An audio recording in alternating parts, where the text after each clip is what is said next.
Tattari, Zilerarzu buscau morto in domo. Est un omicidio. La confermau su PM, l'hanno avuto non sa fa onca. A Antoni Vara l'hanno morto. Su Zilerarzu de Tattari, l'hanno buscau il manzano in domo sua, in su primo piano di una palazzina in via Livorno, in su centro della città di Tataresa, l'hanno avuto non tira onca.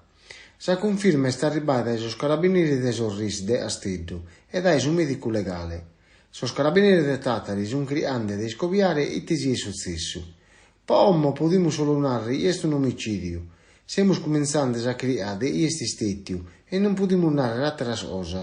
E su Iannau, su capo della procura Gianni Caria, e seguendo le indagini e andava su PM Porcheddu. Su Orpur de Fara, l'amboscando in un lago esambene in domo sua, tenia una erta meda manna in conca. Uno nipote de su morto, a motivo sul vigile de su uovo, puite su zio non è andato su zilleri in via Luzzatti, e gestiata dai parizos annos. Fara non ha risposto su telefono e manco a su citofono. Zaian non serrava i reintros, ma un altro portale gli dava da sa orte, l'ambuscavo aperto. Sos carabinieri dai diritto han cominciato a cria poi scoviare e entrau a sa domo e Fara, po' non si galunudda.